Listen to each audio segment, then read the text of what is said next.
Dating apps work, but only if you're in the top 20%. Delusion calculator, there it is. Women find like 80% of what they see on dating apps is unattractive. You will have a bad experience. You will experience frustration on dating apps if you're not the best version of yourself. Most guys have no opportunity to spin plates if they're not using dating apps. They just don't have the dating opportunities or the gumption to make the cold approaches. Let's find out what is available out on the dating market for women like that. It's only 2.2 of the population that's available to them in the US. Where is it? Delusion calculator. There it is. You must have seen this. I'm sure some of you haven't. So give me a second.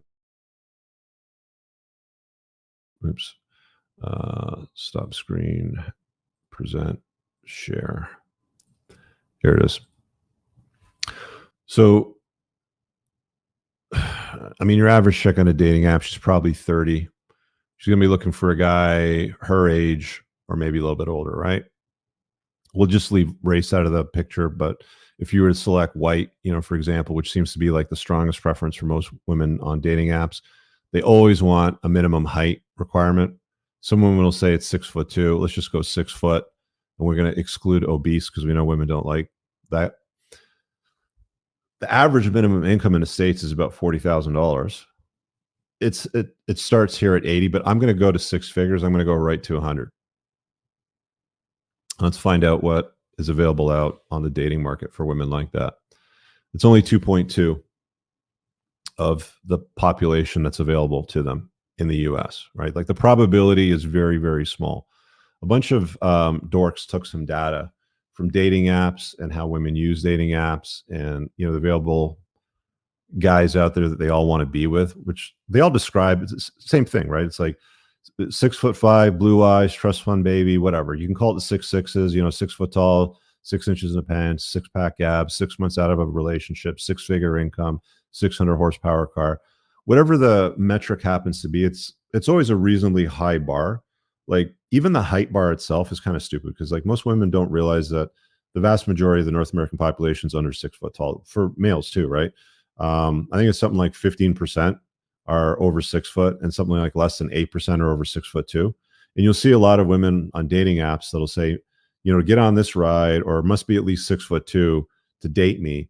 It's like you're basically eliminating 98% of the male population, with that restriction.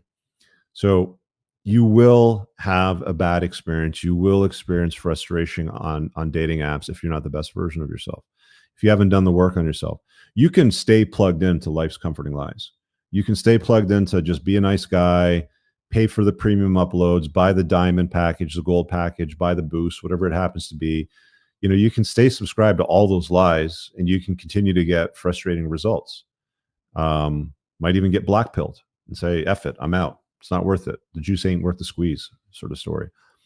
Or you can take a good, strong look at yourself in the mirror and be like, all right, I got some work to do. I got some weight to lose. Style's not on point. I'm holding on to scraps here. I'm losing my hair. I got to do something about that. Not making enough money. My photography sucks. Like my dudes, if you go to a place like Airbnb Experiences or Craigslist or Facebook Marketplace and find a student photographer, I've seen so many guys now. A few of the guys in the last month or so in the School of Unplugging, so that's that community that I built a few months ago, have posted some before and some after photographs, or I've done some updates. And it's like, you go and hire a photographer for a couple $100, a student photographer. All they need is a nice camera with some good glass and have some ambition and know how to shoot photographs. You just bring a couple of changes of clothes, so you have some different outfits on that shoot, and then just tell them, where do you want me? Like they should know lighting, they should know background, they should know post editing and all that stuff. And you shouldn't be doing these photographs just to use them for dating apps, just to get the girls sort of thing. My recommendation is to use them for social media first. Use them for professional accounts, LinkedIn, headshots if you need them for anything. But they're also useful for dating apps, for being honest, because most guys just have crappy pictures. So being on the top shelf, my dudes, is where it needs to be. Liberty here says spin plates and stay off the apps. Most guys, if we're being honest, have no opportunity to spin plates if they're not using dating apps. They just don't have the dating opportunities or the gumption to make the cold approaches. And even the cold approaches can be a pretty big waste of time. Like, I'll be completely honest with you guys. Dating apps work, but only if you're in the top 20%.